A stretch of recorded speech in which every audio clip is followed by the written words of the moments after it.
E Várzea Grande tenta conscientizar e ampliar a vacinação contra a Covid-19, o sarampo e a gripe.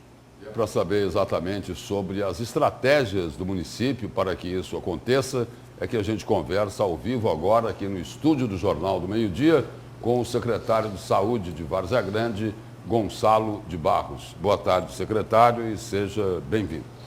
Boa tarde, Lúcio. Boa tarde, Camila. Boa tarde. Satisfação estar de volta aqui no Jornal do Meio-Dia com vocês. Secretário, tem sido registrado aí nos últimos dias, não só aqui em Cuiabá, em Várzea Grande, em Mato Grosso, mas no país como um todo, um aumento nos casos da Covid-19, né? O número era bem menor e começou a aumentar. Nós devemos atribuir isso aqui ao um relaxamento da população com as medidas preventivas e também com a não vacinação?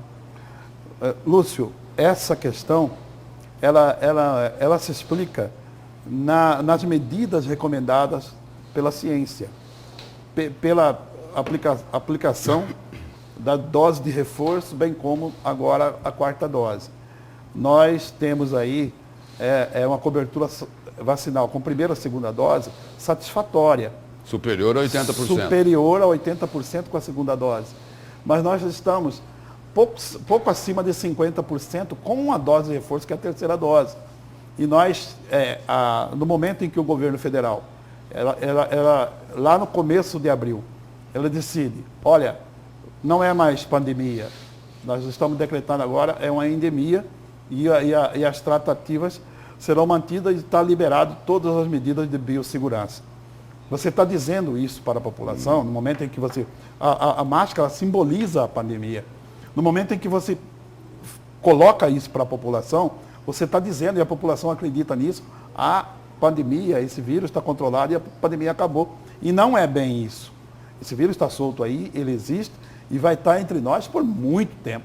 Não podemos... E tem outras variantes também. Tem outras variantes e tal.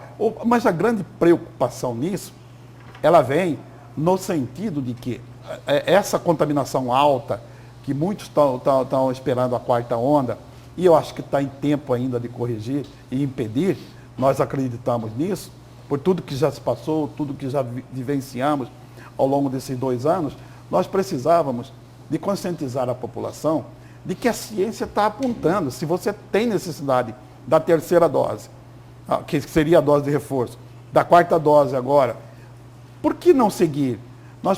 Essa vacina, se ela está sendo recomendada a dose de reforço, é porque ela tem uma eficácia, ela vai perdendo a sua eficácia. Nesse momento, vai aumentando a contaminação. E quando essa imunização, essa eficácia da vacina perder de vez, o risco desses casos, que são leves agora, aparecer uma cepa e o agravamento, vai trazer todo aquele sufoco novamente. E é esse o perigo. Secretário, mas no momento nós temos variantes mais amenas, digamos assim, né? Não em relação ao que nós tínhamos no início da pandemia. E todo mundo praticamente foi imunizado, pelo menos com as 2 doses. Aí a grande maioria, como o senhor bem colocou, no caso em Várzea Grande. E o município já trata isso, né? O senhor tem observado. Será uma vacina anual?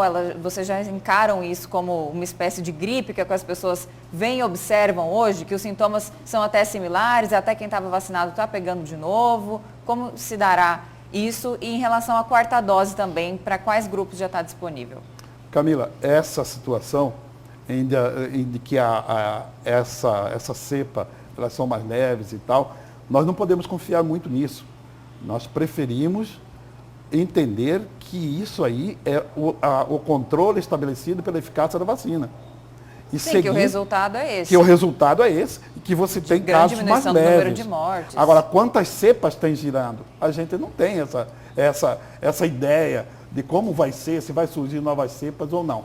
Nesse caso, especificamente, na situação de cobertura vacinal, nós temos uma preocupação extrema de fazer com que a população compareça para complementar aquela dose de reforço, que era a terceira dose, e para esta quarta dose. Para aí sim, acredito que no ano que vem será aí uma vacinação, vai estar no calendário anual de vacinação, porque esse vírus, ao que se parece, ao que a gente tem de conhecimento e estamos assistindo, ele vai ficar aí por um bom tempo entre nós. Sabe-se lá até assim quando, como né? muitos outros, né? Exatamente, assim como os outros.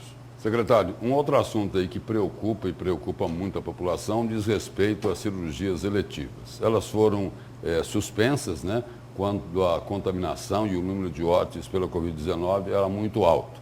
Aí foram retomadas. Só que, tanto aqui em Cuiabá, como no governo, como no estado de Mato Grosso, caminha de forma muito lenta. Como é essa situação das cirurgias eletivas lá em Várzea Grande? Devagar também? Lúcio, a estrutura de saúde no país todo, isso não é só Várzea Grande, não é só Cuiabá, não é só Mato Grosso, ela é muito aquém do que deveria ser.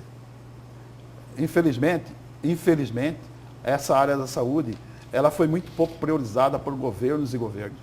Precisou a pandemia para escancarar a fragilidade e começar a olhar com um pouquinho mais de atenção para essa área social de tamanha importância. Apesar dos recursos vultuosos, né, secretário? Apesar dos recursos vultuosos, realmente.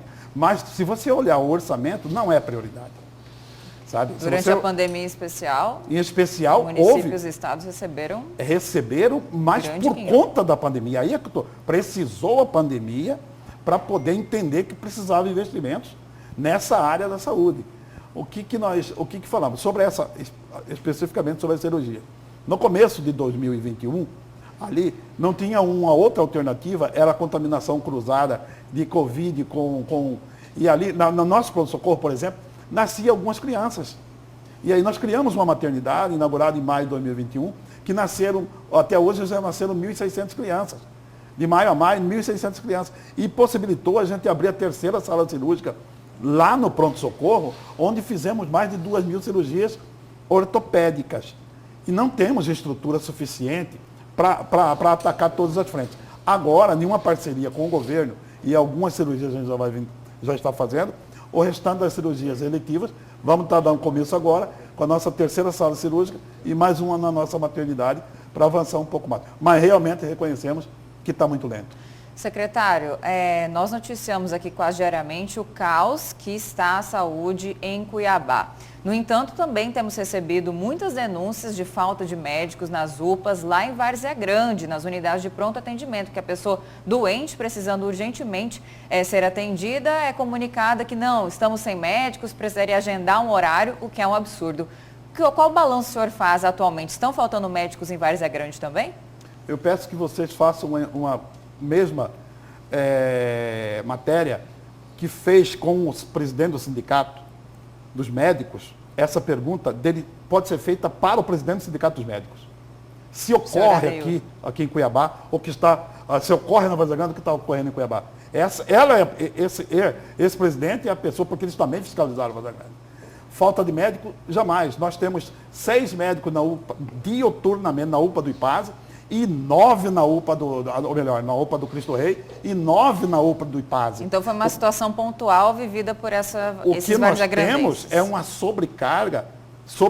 Hoje a superlotação, quando você falta em um lugar, a população migra. Eu não estou aqui fazendo qualquer ilação ou denúncia contra quem quer que seja. Mas a nossa situação hoje é de estrangulamento, extrema dificuldade por conta do volume. Nós temos 300 mil habitantes e estamos atendendo uma população de toda a Baixada Cuiabana para 700, 800 mil habitantes. Agora, secretário, o senhor não quis dizer diretamente, mas quando o senhor fala em migra, a gente vem em migração. Estão migrando pacientes de outras cidades para Várzea Grande. De Cuiabá, por exemplo. Nós somos o hospital de referência do nosso pronto-socorro, por exemplo. Nós temos aí, atendendo pessoas que vêm até mesmo de Rondônia. É o único hospital público porta aberta. Porta aberta que não pergunta. O SUS, no meu entendimento, nosso entendimento, não pode perguntar de onde vem. Uma pessoa que está aí morrendo, você tem que atender. Sabe? E nós, sábado, eu passei o dia todo... Até porque o sistema é único de saúde. Exatamente. Sábado, eu acompanhei, passei o dia todo. Saí às 7 horas da noite do hospital pronto-socorro nosso lá. Um momento que tinha 8 ambulâncias na porta do pronto-socorro de várias cidades do interior. E o SAMU sem parar de chegar. Sabe? É um estrangulamento. Nós precisamos equalizar.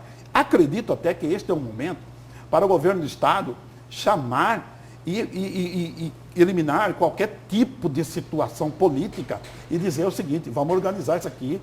O senhor diz em especial entre o governador e o prefeito da capital, né? Pode ser qualquer tipo de situação, não quero aqui Que é mais fazer crítica evidente. nenhuma, sentar na mesa. A questão da aquisição de medicamentos é Porque muito é a problemática. população que está sofrendo. Sim. Quem sofre na ponta é a população. É preciso, neste momento, olhar para esse povo que está precisando. Secretário, obrigado pela presença e pelas informações aqui no Jornal do Meio-Dia.